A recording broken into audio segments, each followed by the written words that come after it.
Toda la vida cristiana queda marcada, sellada para siempre en el signo de la cruz. Por eso, en unos ejercicios espirituales nos haríamos un muy flaco servicio, muy pobre servicio, si no hiciéramos el mayor esfuerzo para contemplar el misterio de la pasión de la cruz del Señor Jesús. En definitiva, es la Pascua de Cristo la que da origen a la vida cristiana.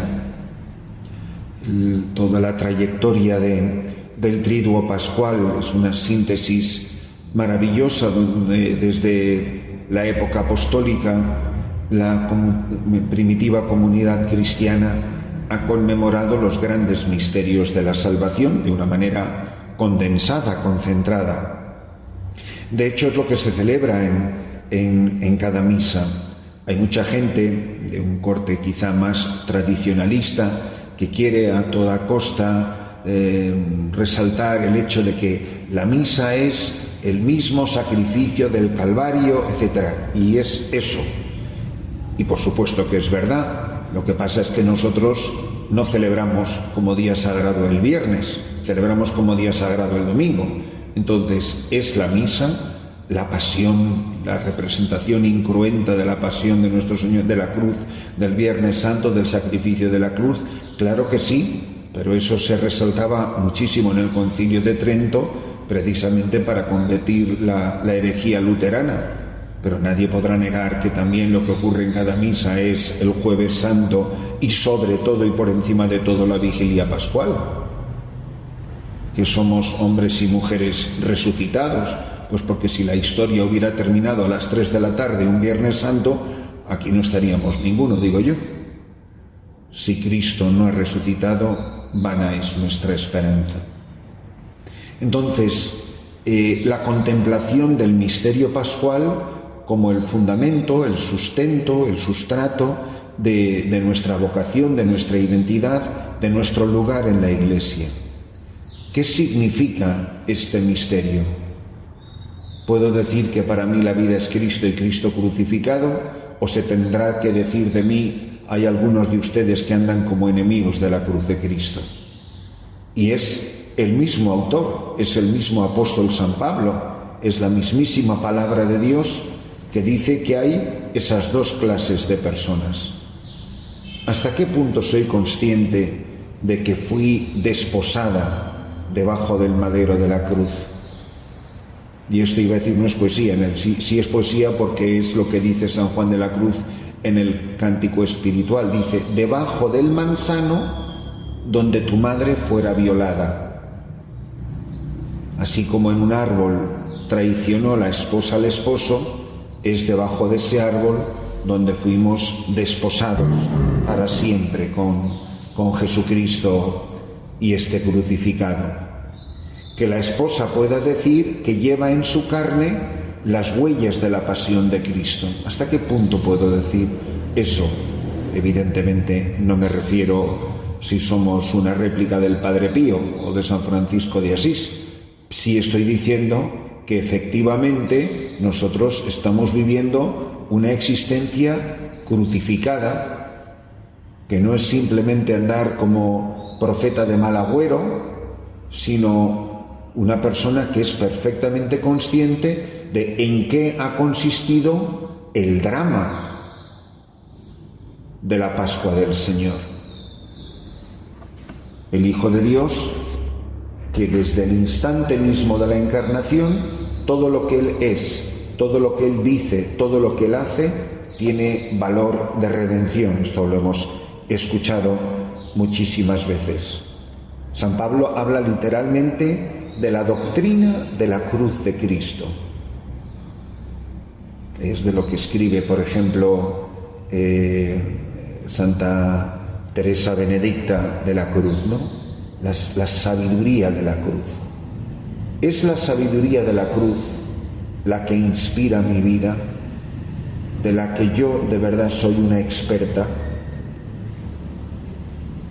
Porque en la vocación específica del carisma de ustedes, el sacerdocio precisamente brota de ahí, de una existencia crucificada de quienes, si ustedes están para ayudar, para apoyar, para colaborar en la santificación, pues están colaborando con una...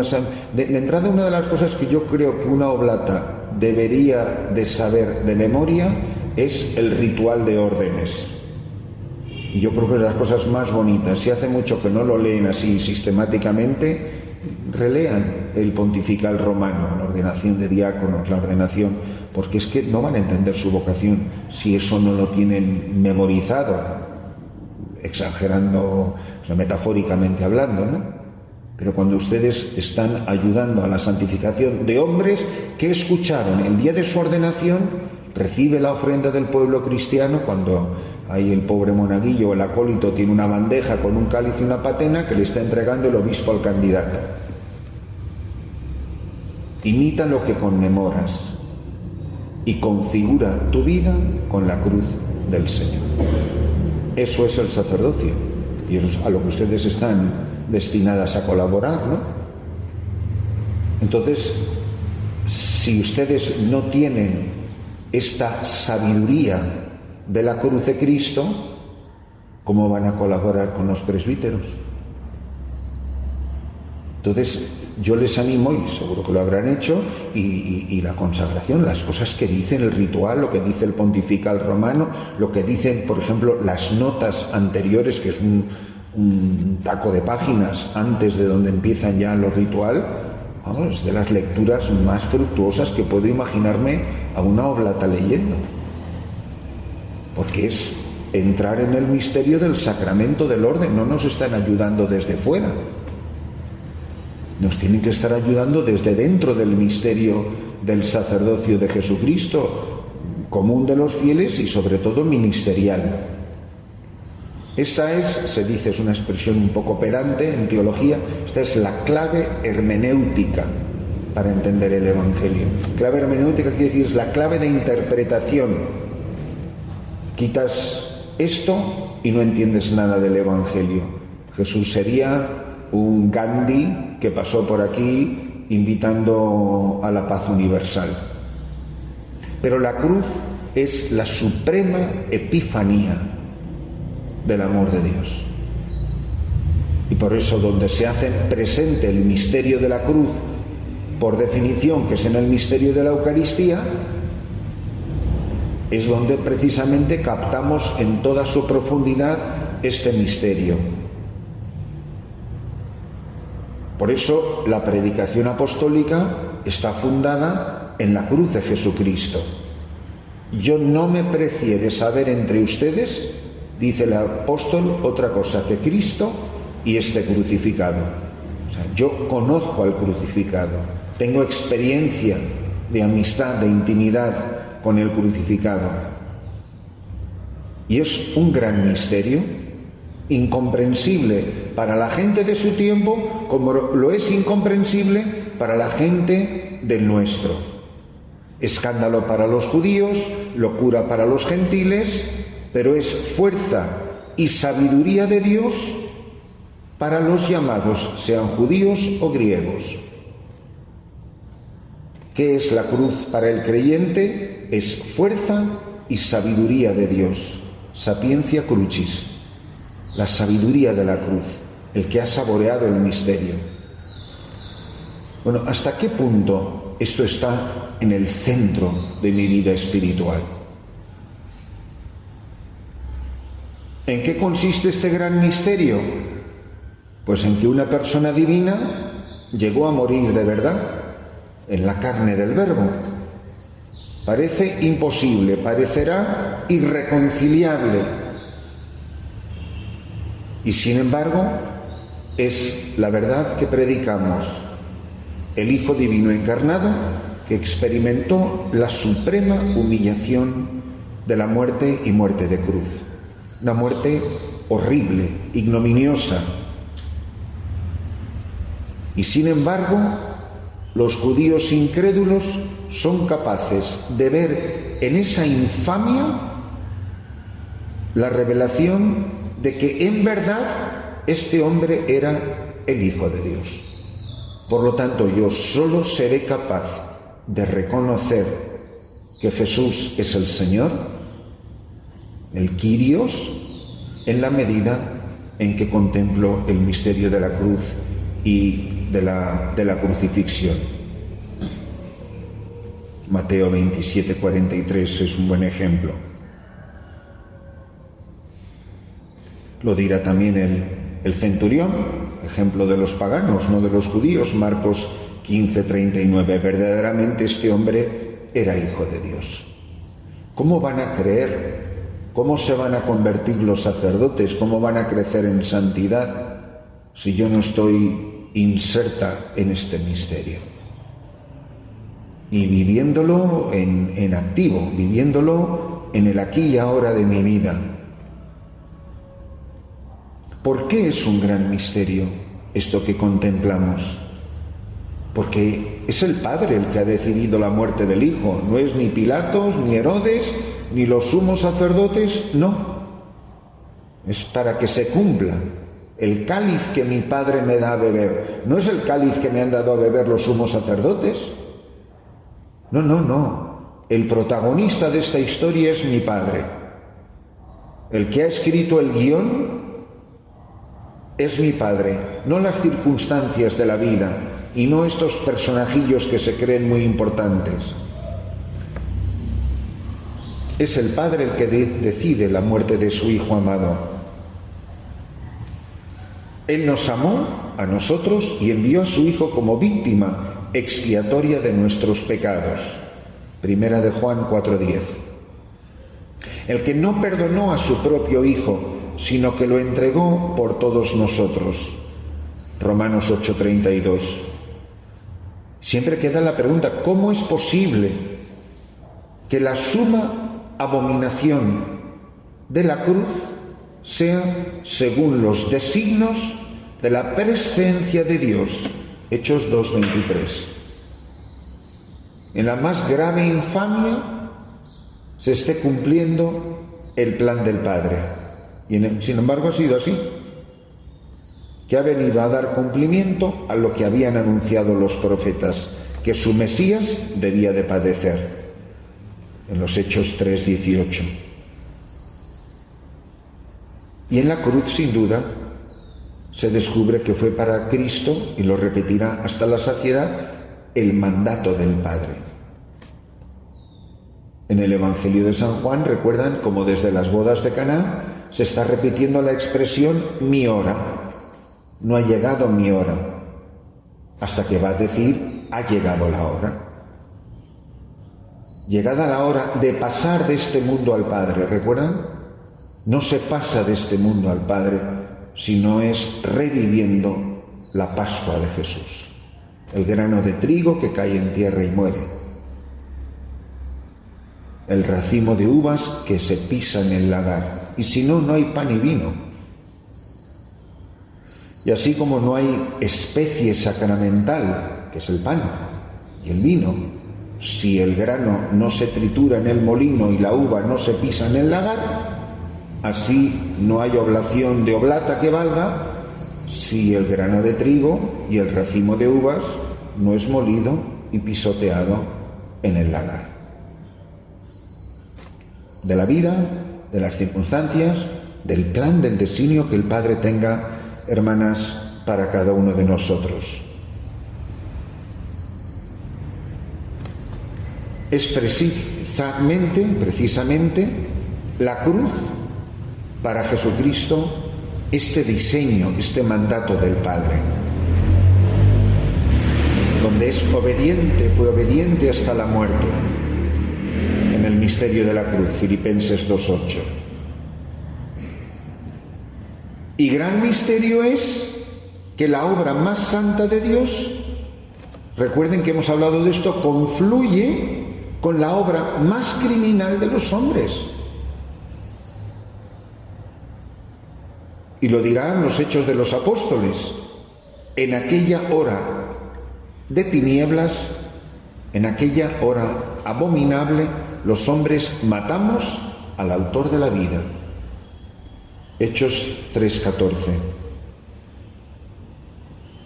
¿El misterio en qué consiste? Pues que de esta muerte del autor de la vida nos viene a todos la vida nueva en Cristo.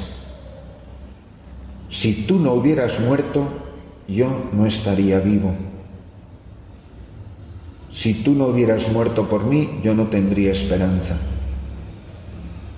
Si tú no hubieras muerto por mí, la vida no tiene sentido. Si tú no hubieras muerto por mí, yo no viviría un minuto de mi vida dentro de este monasterio. Yo estoy aquí porque tú estás ahí colgado de una cruz. Nada más.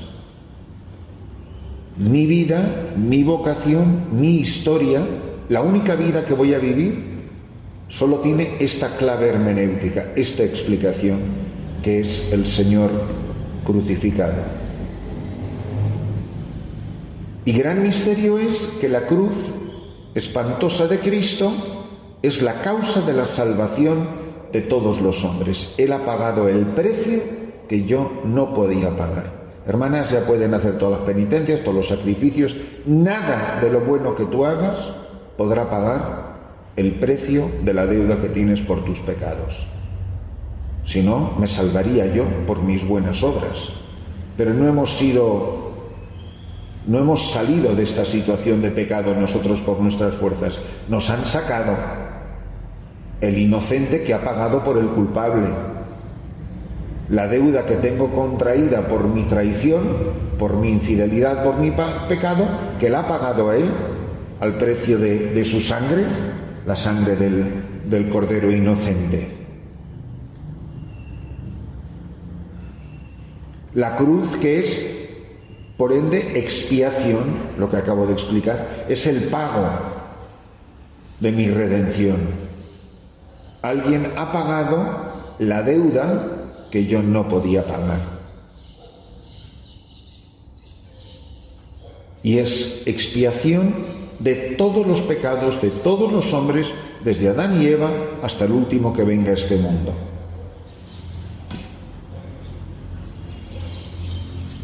Recuerden, por ejemplo, las impresionantes palabras de todo el capítulo 53 de Isaías, pero en particular Isaías 53:5. Recuerden que dice que por sus llagas hemos sido curados. El justo por los injustos. Es también la cruz de Jesucristo, hermanas, la causa de nuestra reconciliación de los hombres con Dios. No solo es expiación por nuestros pecados, sino que nos ha reconciliado en su amistad, en su vida, en su intimidad. Dios estaba en Cristo reconciliando al mundo consigo y no imputándole sus delitos. Él es el precio de mi salvación, de mi redención. Yo soy la puerta, dice Jesús. Es por ti que voy a entrar en el reino. 2 Corintios 5:19. La cruz, que es nuestra redención, que es nuestra expiación, es el precio de la sangre de Cristo por la que hemos sido comprados, rescatados del pecado y de la muerte. 1 Corintios 6:20 y muchísimas otras citas. El buen pastor que da la vida por la oveja. Dice, por ejemplo, la carta de Tito 2:14, Jesús se entregó por nosotros para rescatarnos de toda iniquidad y purificar para sí un pueblo que fuese suyo, fervoroso en buenas obras. La cruz, que también es misterio de sacrificio, un sacrificio que revela el misterio del amor de Dios. Por eso es un acto litúrgico, es un acto de culto. Cristo nos amó y se entregó a sí mismo por nosotros como ofrenda y víctima para Dios. Efesios 5:2. Hablábamos de esto ayer en la homilía. La cruz de Cristo, que es la victoria definitiva sobre Satanás. ¿Hasta qué punto es en la cruz de Cristo donde soy consciente de que voy a ser vencedor sobre las insidias de Satanás? Él, que nos tenía esclavizados por el pecado, ahora el príncipe de este mundo será arrojado afuera. Juan 12:31, por ejemplo, hay muchos otros, ¿no? Pero ¿de qué revela? ¿De qué es revelación? Decíamos al principio, ¿de qué es epifanía? Pues la cruz, que es un signo de por sí doloroso, los clavos, la sangre, el sufrimiento, el abandono, la humillación, la muerte. Pero nos tenemos que preguntar, ¿pero qué significa todo esto? ¿Qué es lo que Dios nos está revelando con tanta elocuencia en el crucificado? Lo primero que nos revela, de lo que es revelación, el signo de la cruz, es el amor supremo, el amor más grande, el amor de Dios hasta el extremo. Dios que es caridad, a Dios que nadie le ha visto jamás. Sin embargo, así como hay muchos otros modos por los que Jesús nos ha revelado su amor, sus palabras, sus gestos, sin embargo, el signo definitivo del amor que Jesucristo nos tiene es precisamente el extremo del sufrimiento por la persona a la que ama. Que la medida del amor es precisamente este don que hemos recibido.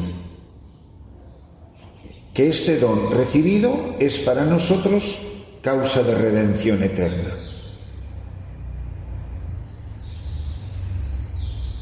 Primera de Juan 4:8, por ejemplo, nos revela el extremo del amor que el Padre nos tiene.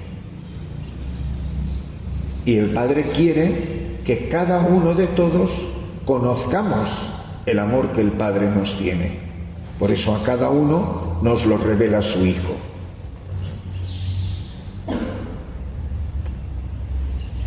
Dicho de otra manera, este signo, la cruz alzada sobre el mundo, nos dice: así nos ama el Padre.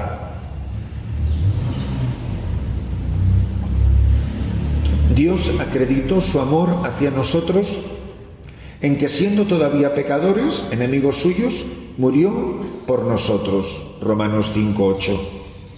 Mirando al crucificado, ya nunca podemos dudar de su amor, del amor que Dios nos tiene.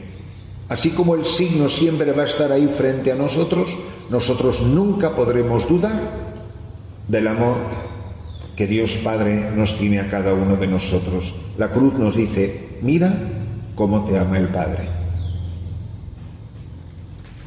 Pero la cruz también es signo de cómo Cristo ama al Padre. No solo cómo el Padre nos ama a nosotros, sino cómo Cristo ama al Padre. Lleva su obediencia, lleva su amor hasta el extremo de la muerte, y muerte de cruz.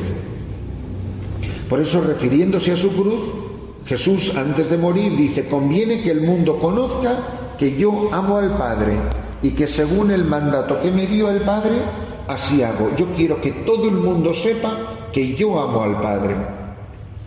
Y lo estoy mostrando continuamente, pero lo voy a mostrar de la manera más definitiva en la muerte en cruz. ¿Podría haberse resistido a la cruz? ¿Podría haber evitado la cruz? Si la ha aceptado libremente, supongo que sí. Pero es imposible que él no desee dar cumplimiento a la manifestación extrema de su amor al Padre. Así es como Cristo ama al Padre. Él quiere entregarse, y además es muy bonito porque subraya mucho el libremente. Tengo potestad para retenerla y tengo potestad para entregarla. Nadie me quita la vida.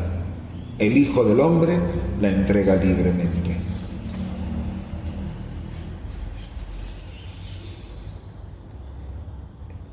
Por eso, si pudo resistirse o no, hay un deseo incontenible en el corazón de Jesucristo de manifestar este amor hasta el extremo. Mirará al que traspasara. Por eso, que la cruz sea siempre, y más hermanas, personas como ustedes, que sea objeto, lugar de contemplación. No me puedo imaginar la vida de una mujer contemplativa que no haya pasado horas y horas de su vida mirando una cruz y de nunca cansarme de mirarlo, de contemplarlo. No me refiero solamente físicamente a un crucifijo, que puede ayudar, ¿no? Pero contemplando este misterio. Y además un misterio que mucha gente no sabe nada, que a nadie le importa. Bueno, imagínate, para que las chicas y a veces los chicos los lleven dependientes, vamos, que no es más que un adorno, el signo del amor más grande, pero que por lo menos en esta casa, en estas casas, el Señor sepa cómo es contemplada en el misterio de la cruz. Cuando lo que estoy contemplando es el amor que me tiene Jesucristo. O sea, que haya personas desanimadas, personas tristes, personas que se sientan solas, pero una oblata. ¡Wow! Contemplar al que me ha querido tanto. ¿Qué más pude hacer por ti? No son los lamentos del Viernes Santo. Pueblo mío, ¿qué te he hecho? ¿Por qué me has abandonado? Yo te saqué de Egipto, tú hiciste una cruz para tu Salvador. Las quejas, los lamentos son tremendos, que es una lectura fecundísima, hermanas, agarrarse el ritual de Viernes Santo y repasarlo, ¿no? Para luego hacerlo carne y vida en la cotidianidad de nuestra existencia. También nos puede ayudar, más que nos puede ayudar, les puede ayudar, hermanas, y yo creo que eso sí que sería una cosa muy fecunda, es que contemplen mucho este misterio de la cruz en la vida de los sacerdotes. Yo creo que a veces habría que sacarlas a ustedes, que evidentemente nunca lo vamos a hacer, pero deberían de sacarlas a ustedes para que se dieran una vueltecita. Deberían de vivir con los sacerdotes una temporada y saber cómo es sus vidas. ¿A quiénes están ustedes ayudando a santificar? La cruz que llevan muy, muy pesada, muchos sacerdotes, con unas vidas terribles y cansadísimas y muy solas, sin ninguna protección de nada. O sea, ustedes han decidido que se quieren ir de aquí, y me parece estupendo, a vivir a otro sitio más tranquilo. Un sacerdote no puede hacer eso. O sea, yo vivo en un sitio tan horrible, hermanas, que me ponen un altavoz del tamaño de esta pared que literalmente tiemblan los cristales. Yo me he tenido que ir a vivir al pueblo de al lado a veces, porque es insoportable el ruido. O sea, no nos entendemos cuando hablamos dentro de la casa. Bandas de música por todos sitios, pero bandas de viento, ¿no? Es una obsesión la que tienen en ese país con eso, en todos los pueblos. A veces son 3 y 4 bandas tocando músicas diferentes, todas juntas, una delante de la otra, que se supone que con eso están honrando a Dios, o a la Virgen, o al Santo, o a, no sé, o a los muertos, o a la cerveza. ¿Cómo reza un sacerdote? Yo creo que ustedes muchas veces les deberían de venir a contar historias no de santos, sino de sacerdotes normalitos, para ver la cruz que llevan, que es espantosa, y sin nadie que viva la vida que vives tú. Entonces, todo esto nos da la medida de cómo contemplando la cruz, pero no solo la de madera y de bronce y de hierro, sino la cruz con la que está estampada la vida de mucho cura. Y hay muchos sacerdotes que llevan unas vidas terribles, y muy abandonados, y muy solitarios, y muy de su cuenta. Hermanas, ¿ustedes pueden creer que a mí los sacerdotes en Sudán del Sur que venían a la parroquia me robaban el vino y las formas? Yo, por ejemplo, aquí lo hago por no molestarles a ustedes, pero del vino que me ponen aquí, yo echo un mini chorrito. Ustedes no saben lo que es no tener vino. Hay sacerdotes que no celebran misa porque no tienen vino. Donde estoy yo en Sudán del Sur, donde estaba, vamos. Y las formas se parten, y se parten, y se parten, y se parten, y se da un pedacito, pero vamos, así en la punta del dedo. Pero ustedes no pueden imaginarse nada de eso, porque sus casas no están allí. Sus casas están donde hay de todo, y muy cuidadas y muy protegidas. Yo creo que las oblatas deberían de vivir más como viven los sacerdotes, porque si no, nunca entenderán el sentido de su oblación. Porque ustedes tienen de todo, pero ellos no tienen de nada. Yo, por ejemplo, que tenía que salir alguna vez de la parroquia y le pedía a un sacerdote africano que por favor si podía venir a celebrar el domingo, y hombre, que no comulgan miles de personas, porque es que es impresionante la cantidad de gente que va a las misas. Entonces le dejaba una bolsa de formas, oye, pues usa las que necesitas y... No, cuando llegaba no había ni bolsa ni botella. Pero es que el vino venía de Uganda, de otro país. Ahí no había nada, no venía nada. Había sacerdotes, yo me las traía de España, las formas, muchas veces. Aquí lleva usted en la maleta nada, lleva un cepillo de dientes, un pasaporte, y a lo mejor lleva formas o vino. Ellos no usan velas, en ninguna iglesia se usa velas, no existen las velas. Usted ve fotos, yo he visto ahora fotos que se me caen las lágrimas de mi parroquia, la que dejé, y el altar no tiene velas, porque no hay, son carísimas.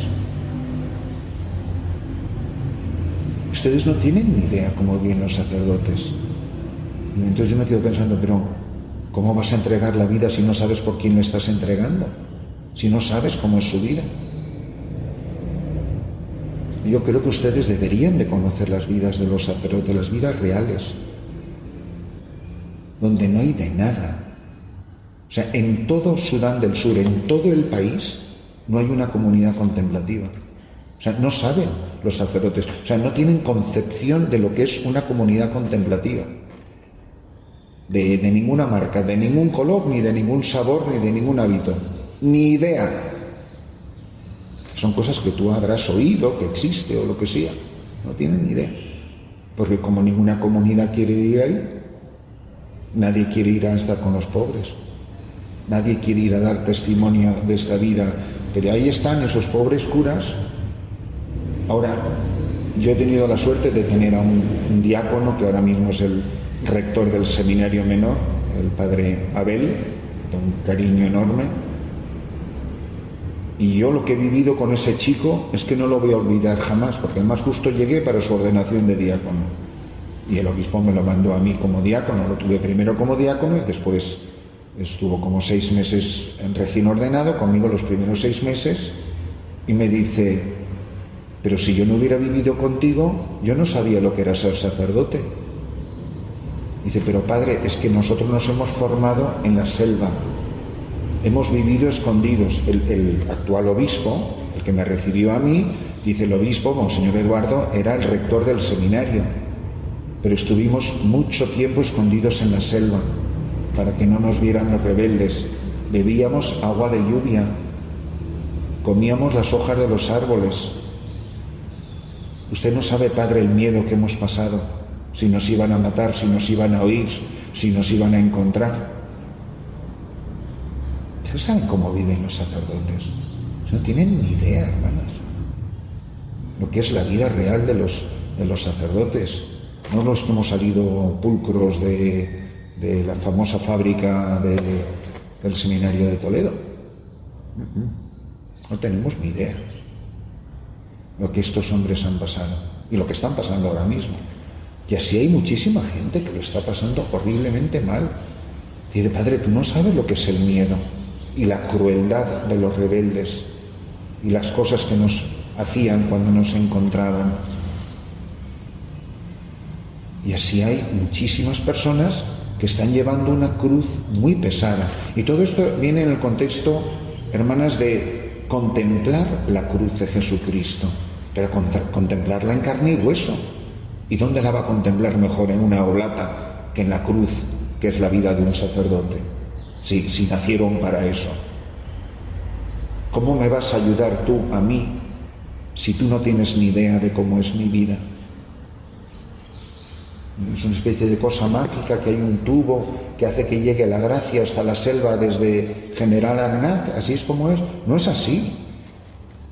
Es que tú entres dentro de mi vida y entiendas cómo es mi vida, lo que yo he pasado y lo que estoy viviendo, y no he tenido la formación que tienen ustedes. Yo, de hecho, al secretario del obispo me lo llevé a Toledo a estudiar. Hizo la licenciatura en Toledo de Historia de la Iglesia, el padre Benjamín, todo pagado por la Archidiócesis de Toledo. En estos momentos, de la diócesis mía de México, que es igual de desastre o peor, está ahora mismo el padre Víctor estudiando en Toledo, haciendo la licenciatura. Que los estoy sacando de donde los puedo sacar para que vean otra cosa.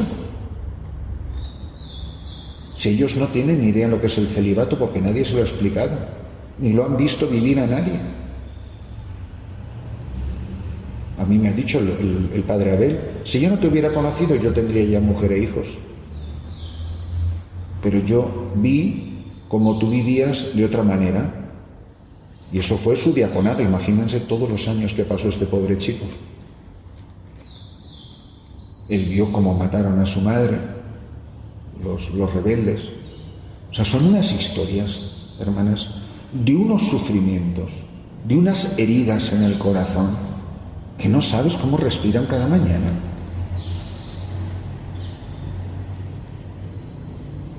Los seminaristas, yo construí el seminario, que era simplemente una nave, nada más, 4 paredes, de más de 40 metros, llena de 86 literas. O sea, un almacén de chicos, para que no estuvieran durmiendo debajo de los árboles, ahí en la ciudad ahora, actualmente. Les puedo enseñar fotos. Pero ellos comen una vez al día y comen pasta de cacahuete. Lo que llaman los americanos peanut butter. O sea, es pasta de cacahuete, hecho una pasta. A veces se encuentran unas hierbas, es una cosa asquerosa y repugnante, y mezclan las hierbas, pero hierbas que son del campo, y lo mezclan la hierba con la pasta de cacahuete, y eso es lo que se come. Los seminaristas tienen que pasar medio día, imagínense qué formación tendrán, desde el seminario menor, trabajando en el campo, en las huertas de esto, para poder comer. Y cocinan entre 3 piedras y con leña. Eso es ahora mismo. Pues vivan ustedes así y entenderán por quién están ofreciendo la vida.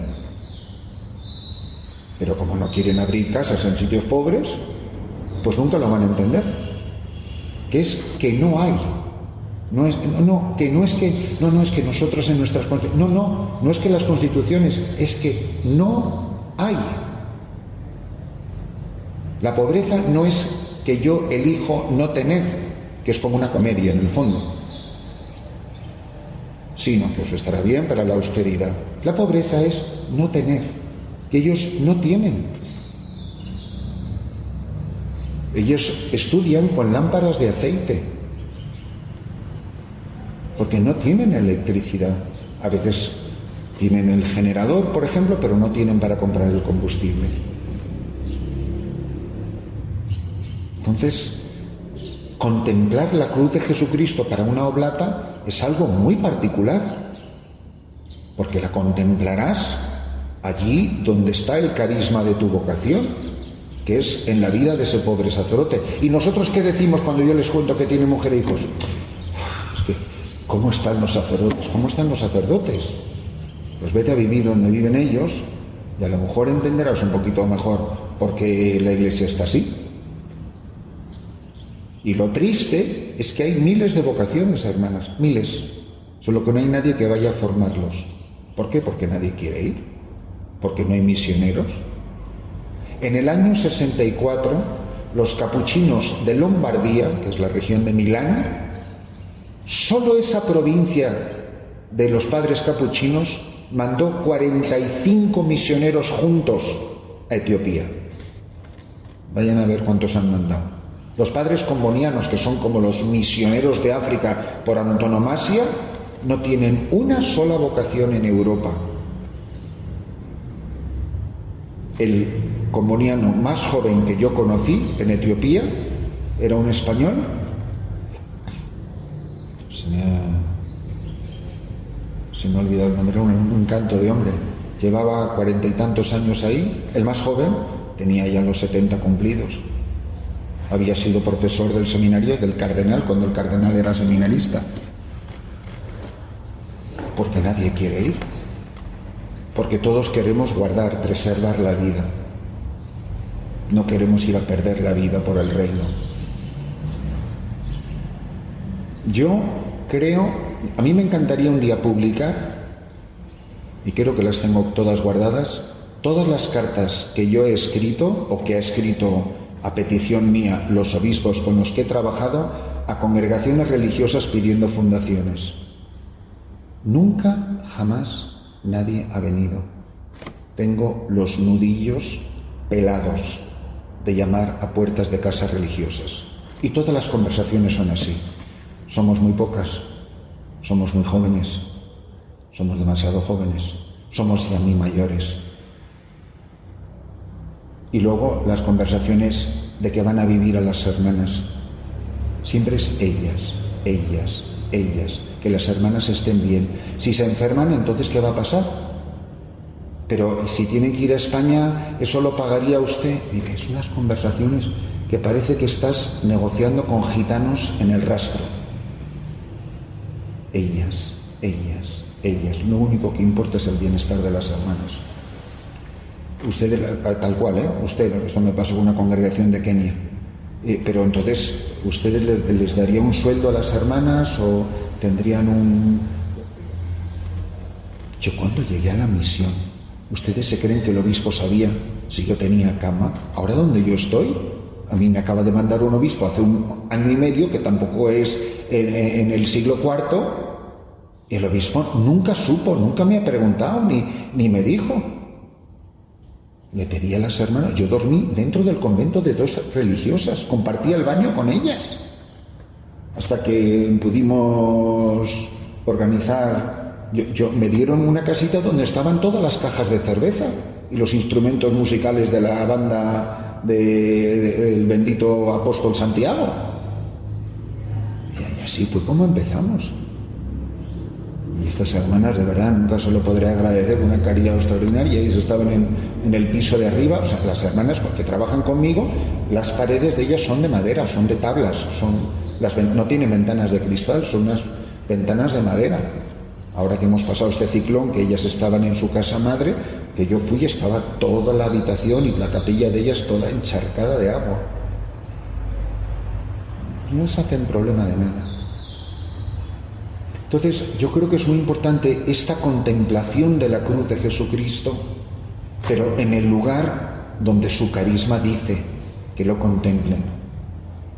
El sacerdote caído, el sacerdote cansado, el sacerdote que se siente un fracaso, el sacerdote que no tiene ganas de celebrar misa. ¿Ustedes han ido alguna vez a 5 misas seguidas, hermanas? No, ¿verdad? Tú no sabes lo que es la quinta misa, hermanas. Que ya no sabes ni qué estás predicando, ni quién estás hablando, no sabes si eres una máquina o eres un autómata, o si eso sirve para nada, o si es que estás masticando estropajo. Vayan a 5 misas diarias, a ver si tienen el fervor de la primera. Y así están muchos, pero además es que ustedes tendrían las 5 misas dentro de esta misma capilla. Yo creo que es como para que uno se pare a pensar. O sea, yo miren, a mí no me importa enseñárselo. Yo creo que puede ser un mejor testimonio que cualquier charla. Luego se lo enseño. El mensaje que mandó ayer el padre Frank. Salimos a las 6:30 de la mañana, tardamos 4 horas en llegar, fuimos a la comunidad, celebraron, no me acuerdo dónde fue, creo que fue San Pedro el Viejo, y pasamos por Agua Azul a hacer una donación de material escolar para una maestra que nos dijo que no podía dar clase porque los niños no tenían ni un lápiz. Bueno, pues yo empecé una campaña, me está llegando material de todos sitios, escolar, mochilas, lápices, cuadernos, de todo, y fueron a entregarlo. Y volvieron a las 5:15, imagínense, 4 horas. Una misa, 4 horas, sales a las 6:30 de la mañana, llegaron a las 5:15. De las 6:30, hermanas, hasta las 5:15, ¿cuántas horas son? Son 11 horas. 5:15. Y a las 5:30 tenía la misa del pueblo. ¿Usted sabe cómo se baja una persona de una camioneta después de 4 horas dando trotes para celebrar la siguiente misa? Ahora, la gente que está en esa misa no tiene la culpa de que tú llegues cansado, ¿eh? Pues yo les animo, si no les dejan fundar en esos sitios que donde deberían de estar, entre los pobres,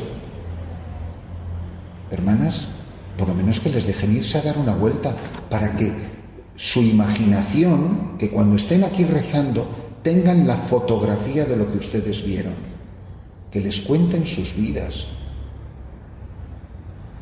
porque es espeluznante lo que pasa, las tristezas, las soledades, los desengaños. Usted sabe, el padre Fran fue ayer, no me ha dicho si 20 personas, hemos llegado a sitios donde la gente no sabía que había misa, no les había llegado el aviso, y nos hemos dado la vuelta con el maletín de misa y de vuelta para atrás las 4 horas, y ni siquiera celebrar. Y al día siguiente lo mismo hacia otra montaña. Entonces ustedes pregúntense en qué consiste su oblación. Luego ustedes podrán pensar, oye, que el padre nos tiraba unas pedradas, no sé qué. Miren ustedes, esta es la realidad, ustedes sabrán. El sacerdocio no es como ustedes lo han conocido. El sacerdocio de la mayoría de los sacerdotes es muy, muy difícil, es muy cansado, muy agotador, sin nada asegurado. Fran y yo hemos llegado muchas veces que venimos tan cansados y con tanta hambre que abrimos la nevera, sacamos lo que hay ahí frío y de pie nos lo comemos en un mostrador que hay, pero vamos, ni poner la mesa. Y eso es lo más normal. Cuando Fran y yo rezamos las vísperas a las 7:30 de la tarde, es que nos miramos, es que estamos los dos apoyados en el reclinatorio. Venga, Fran, te toca a ti, que yo estoy muy cansado. Y es así, y esa es la vida normal de un misionero. Y ¿a ti qué te dijeron que era la misión? Pues eso, que contemplen la cruz de Jesucristo, el misterio redentor de Cristo, pero donde ustedes en su carisma lo han recibido. En esos hombres que el día de su ordenación escucharon de su obispo, que es escucharlo del Señor Jesús, y configura tu vida con la cruz del Señor. Es que están ustedes ofreciendo la vida por unos hombres que están de verdad crucificados.